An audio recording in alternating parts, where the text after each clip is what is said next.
నిజామాబాద్ జిల్లా వ్యాప్తంగా ఏదైతే పసుపు రైతన్నలైతే చాలామంది పాలాభిషేకం దాంతోపాటు పుష్పాభిషేకం చేస్తున్న పరిస్థితి ఉంది. సో ఏదైతే నరేంద్ర మోడీతో పాటు దాంతోపాటు ఎంపీ అరవింద్ గారికి పాలాభిషేకం కూడా చేస్తున్న పరిస్థితి ఉంది.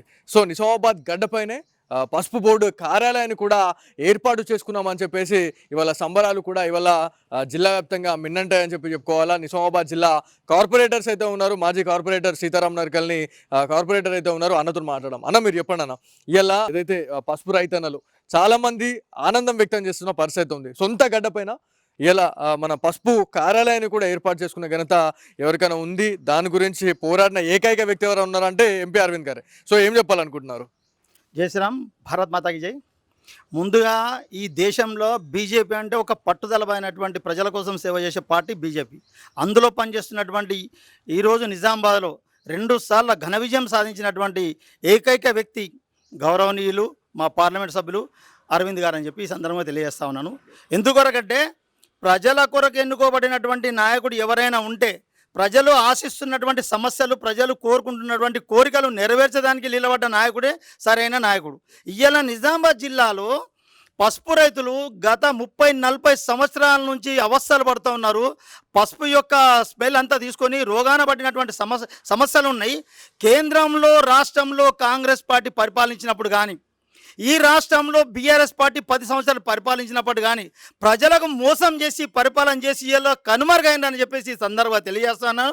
ఎందుకొరకు తెలియజేస్తున్నానంటే ప్రజల కోరిక మేరకు, ప్రజల అభిష్టం మేరకు ప్రజలు ఏదైతే ఇవాళ పసుపు బోర్డు నిజామాబాద్ జిల్లాకు రావాలని కోరుకుంటుండ్రో గత ప్రభుత్వాలకు చెప్పి చెప్పి చెప్పి వాళ్ళ చెప్పుల అరిగేలా తిరిగి ఆఖరికి అరవింద్ గారిని నమ్ముకొని మీరు పసుపు బోర్డు తీసుకొస్తే మీకు ఘన విజయం సాధిస్తామని చెప్పి మాట ఇచ్చినటువంటి రైతులకు నేను ముందుగా శుభాకాంక్షలు తెలియజేస్తున్నాను. అదేవిధంగా యావత్ భారతదేశంలో, యావత్ రాష్ట్రంలో ఏ నాయకుడు కూడా ఒక బాండ్ పేపర్ రాసిచ్చినటువంటి చరిత్ర దాఖలాలు లేవు. అటువంటిది ఇవాళ అరవింద్ గారు ఇవాళ ప్రజలకి మాట ఇచ్చి ఫస్ట్ బాండ్ పేపర్ రాసిచ్చి నేను మాట ఇస్తున్నా, బాండ్ పేపర్ రాస్తున్నా, మాట తప్పని వ్యక్తిని అని చెప్పేసి ఆ మాట నిలుపుకోవటానికే ఈరోజు కేంద్రంలో మరి ఆయన పడ్డ కష్టాలు, తిరగని మంత్రి లేడు కేంద్ర మంత్రి దగ్గరికి, తిరగని నాయకుడు లేడు. తిరిగి ఆఖరికి మొట్టమొదటిసారిగా వ్యాపారం చేయడానికి ముందుగా ఏదైతే ఒక స్కీమ్ తీసుకురావడం జరిగింది. ఆ తర్వాత ఈరోజు నిజామాబాద్ జిల్లాకి మరి పసుపు బోర్డు తీసుకురావడం చాలా గర్వకారణం. ఏదైతే ఈ పసుపు కార్యాలయం రాకుండా చాలామంది విశ్వ ప్రయత్నాలు కూడా చేశారు అని చెప్పేసి బయట టాక్ అనేది మనకు వస్తూ ఉంది. ఇది ఎంతవరకు కరెక్ట్ అండి? తీవ్రంగా ఖండిస్తూ ఉన్నాం.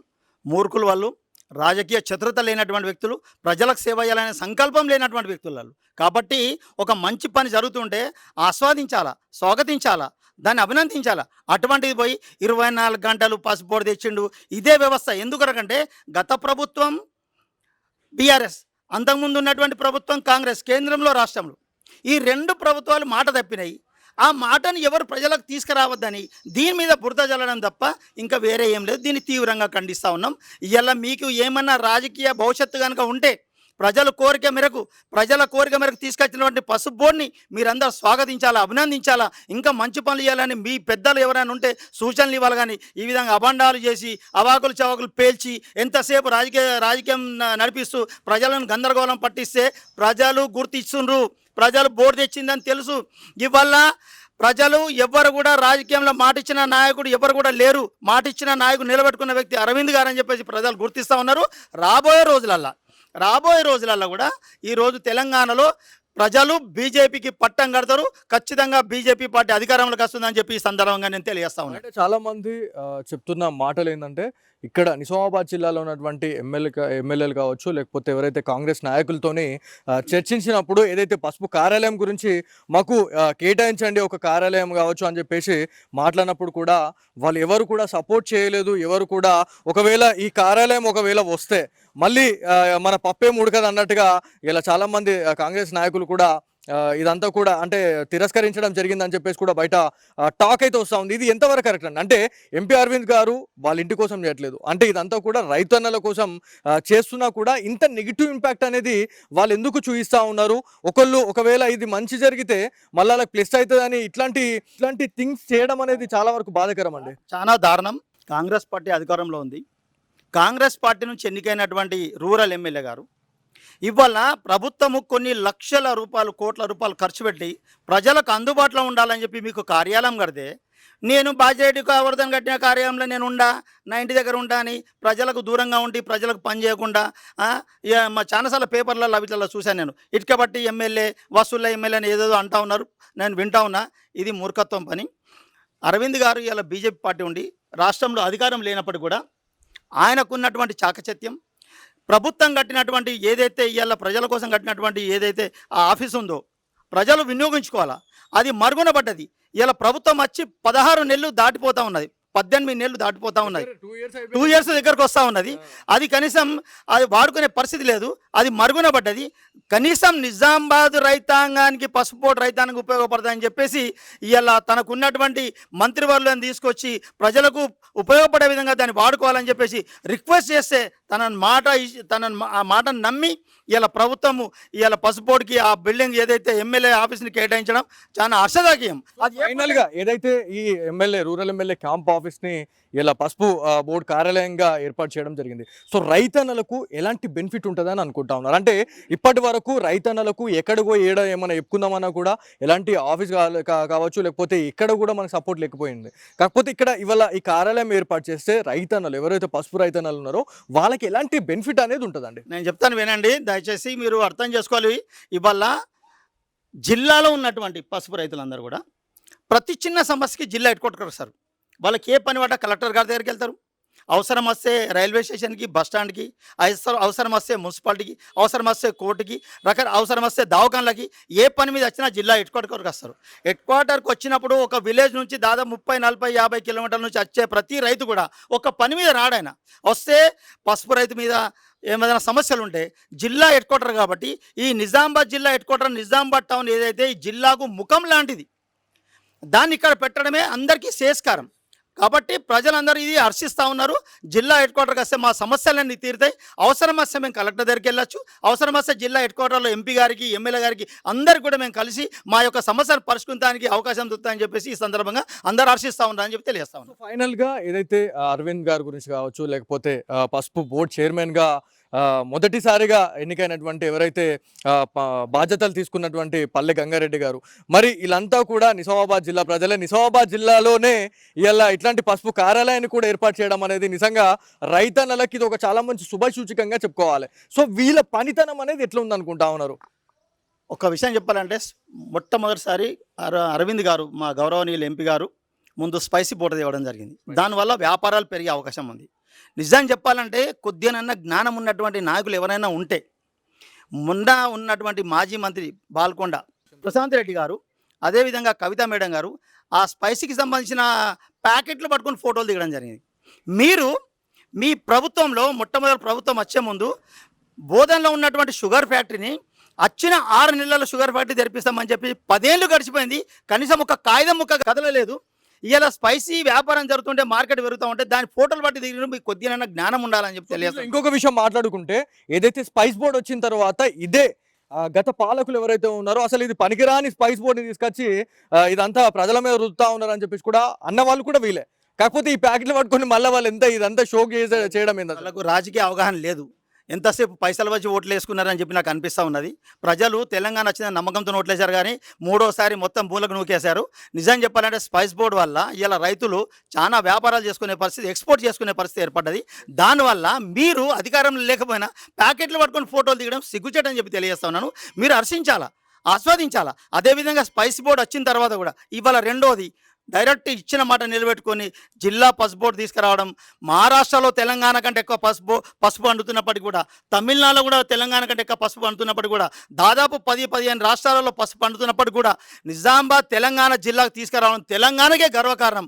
చరిత్రలో కూడా ఏ నాయకుడు చేయనటువంటి వ్యవస్థ ఈరోజు అరవింద్ గారు మాట ఇచ్చి నిలబెట్టుకున్న వ్యక్తి ఈ రాష్ట్రంలో, దేశంలో ఏకైక వ్యక్తి మా గౌరవ ధర్మపురి అరవింద్ గారు అని చెప్పి తెలియజేస్తున్నాను. ఎందుకంటే గతంలో ఆయన వైఎస్ రాజశేఖర మాట మాట తప్ప మడమ తిప్పమని సేమ్ డైలాగ్ ఇదే బీఆర్ఎస్ వాళ్ళు కొట్టిరు. మాట తప్ప మాటలు తప్పుతున్నారు, మడమలు తిప్పుతున్నారు. కానీ మాట నిలుకొన్న వ్యక్తి, మాట నిలిపిన వ్యక్తి, మాట ఇచ్చింది నిలబెట్టుకున్న వ్యక్తి ఏకైక వ్యక్తి ధర్మపురి అరవింద్ గారు అని చెప్పి ఈ సందర్భంగా తెలియజేస్తా ఉన్నాను. థ్యాంక్ యూ అండి. సో ఇదండి మొత్తానికి ఎక్కడ చూసినా కూడా పసుపు రైతన్నలు అయితే సంబరాలు చేసుకున్న పరిస్థితి ఉంది. సో మాజీ కార్పొరేటర్స్ ఎవరైతే ఉన్నారో ఇలా హర్షం వ్యక్తం చేస్తూ ఉన్నారు.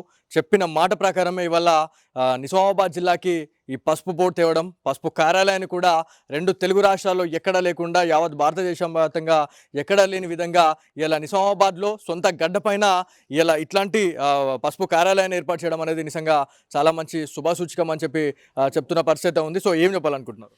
ముఖ్యంగా ఇవాళ నిజామాబాద్ జిల్లా ప్రజలు అందరూ హర్షిస్తూ ఉన్నారు.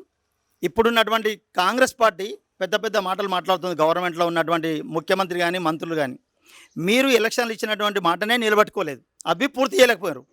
దీని మీద పడి దీన్ని చెడగొట్టడం సరైనది కాదు, ప్రజలు గుర్తిస్తున్నారు. మీరు ఎలక్షన్స్ కూడా ఇవాళ గ్రామ పంచాయతీ ఎలక్షన్స్ 2 సంవత్సరాలు దాదాపు 2 సంవత్సరాలు పోస్ట్పోన్ చేయడం జరిగింది. ఇవాళ మున్సిపల్ ఎలక్షన్స్ పోస్ట్పోన్ చేయడం జరిగింది. మీకు ప్రజలలో వ్యతిరేకత బాగా పెరిగిందని మీకు తెలిసిపోయింది, మీకు భయం చుట్టుకున్నది, అందుకే ఎలక్షన్స్ పోవట్లేదు. దమ్ముంటే ఎలక్షన్స్ పెట్టండి, ప్రజలు సరైన విధంగా మీకు బుద్ధి చెప్పి మీరు ఎక్కడి నుంచానో ఏ స్థాయి నుంచానో అదే స్థాయిలో ఉంచుతారు. మీరు ఈ డెవలప్మెంట్ని మాత్రం అడ్డుకుంటే ఇంకా మీకు ప్రజలు మూతోడు జవాబిస్తారని చెప్పి ఈ సందర్భంగా తెలియజేస్తున్నాను. ఇవాళనే ఒక ఆర్టికల్ కూడా చూడడం జరిగింది. జూలై లాస్ట్ వీక్ నుంచి ప్రారంభమైనటువంటి ఈ ఏవైతే గ్రామ పంచాయతీ ఎలక్షన్స్ ఏవైతే ఉన్నాయో ఆగస్టు చివరి వారం లోపు ఇదంతా కూడా అయిపోయేలాగా కసరత్తు చేస్తున్నామని చెప్పేసి తెలంగాణ రాష్ట్ర ప్రభుత్వం ఏదైతే కాంగ్రెస్ సర్కార్ రేవంత్ రెడ్డి ఒక కసరత్తు చేస్తూ ఉన్నారని చెప్పి చెప్తా ఉన్నారు. ఇది కూడా ఇది వట్టి మాటలేనా, లేకపోతే ఇంకా ఎన్ని రోజులు ఇట్లా జరిపే అవకాశం ఉంటుంది? దీని గురించి పచ్చి అబద్ధం. ఇవాళ ప్రతి ఎమ్మెల్యే గెలిచిన తర్వాత ఆయనకి ఏదైతే సిడిసి ఫండ్స్ ఉంటాయో, సిడిపి ఫండ్స్ ఉంటాయో, కనీసం ఇవాళ 2 సంవత్సరాలు వస్తే ఆయనకి ఇవ్వాల్సినటువంటి 6 కోట్ల రూపాయలలో 6 రూపాయలు ఇవ్వలేనటువంటి ఈ ప్రభుత్వం చేతగాని ప్రభుత్వం. రెండోది, ఈ రాష్ట్రంలో 40 సంవత్సరాలు ఉద్యోగాలు చేసి జీవితం అంకితం చేసి ప్రభుత్వానికి వాళ్ళు రిటైర్డ్ అయితే రిటైర్డ్ ఇవ్వాల్సినటువంటి డబ్బులు కూడా ఇవ్వకుండా బాండ్ పేపర్ ఇస్తున్నారు. మీరు ఆ బాండ్ పేపర్ కూడా ఇవ్వాలంటే సరైన డబ్బులు రాక ప్రజలందరూ అవస్థలు పడుతూ ఉన్నారు. మీ దగ్గర నయా పైస లేదు. మొన్ననే ముఖ్యమంత్రి గారు చెప్పడం జరిగింది, నా దగ్గర డబ్బులు లేవు, నన్ను కోసుకొని తింటా అని. మీరు ప్రజలు మొత్తం అర్థం చేసుకున్నారు. ఇక మీకు సరైన టైం వచ్చింది, మిమ్మల్ని సాగనింపే టైం వచ్చింది. మీ దగ్గర డబ్బులు లేవు, ఏ ఎలక్షన్ పెట్టారని అర్థమైంది. ఎలక్షన్ కనుక పెడితే ఈ ప్రజలు ఈ క్వశ్చన్లు అడుగుతారు, మీరు జవాబు చెప్పరు, మీరు ఇంటికి పోవడం ఖాయం అని చెప్పి ఈ సందర్భంగా తెలియజేస్తాం. రైట్ అండి, థ్యాంక్ యూ అండి. సో ఇదండి మొత్తానికి ఏదైతే కాంగ్రెస్ ప్రభుత్వం నిర్వాహకానికి సంబంధించి పూర్తిగా ఇవాళ బీజేపీ కార్యకర్తలు కావచ్చు, లేకపోతే బీజేపీ శ్రేణులు ఎండగడుతున్న పరిస్థితి ఉంది. ఇలా చెప్పిన వాగ్దానాలను కూడా ఇలా మీరు నెరవేర్చలేకపోయినారు. ఏవైతే గ్రామ పంచాయతీ ఎలక్షన్కి సంబంధించినటువంటి కసరత్తు జరుగుతూ ఉందని చెప్పి చెప్తా ఉన్నారు, ఇవి కూడా వట్టి మాటలే అని చెప్పేసి ఇవాళ బీజేపీ కార్యకర్తలు దాంతోపాటు ఎవరైతే ప్రజాప్రతినిధులు కూడా ఇవాళ చెప్తున్న పరిస్థితి ఉంది. ఇది కూడా దాదాపు 2 సంవత్సరాల దగ్గరకు వస్తుందండి. ఆ 2 సంవత్సరాలకు సంబంధించినటువంటి ఫండ్స్ అనేది ఒకవేళ కరెక్ట్ వచ్చుంటే ఇలా ప్రతి గ్రామంలో కూడా డెవలప్మెంట్ అనేది మంచి జరుగుతూ ఉంటుండే. ఇలా 2 సంవత్సరాలకు సంబంధించినటువంటి ఏదైతే ఈ ఫండ్స్ ఏవైతే ఉన్నాయో ఇవన్నీ కూడా పక్కదారి పోయినాయా లేకపోతే ఎటుపోయినాయా అనే దానిపైన కూడా చాలామంది అడుగుతున్న పరిస్థితి ఉంది.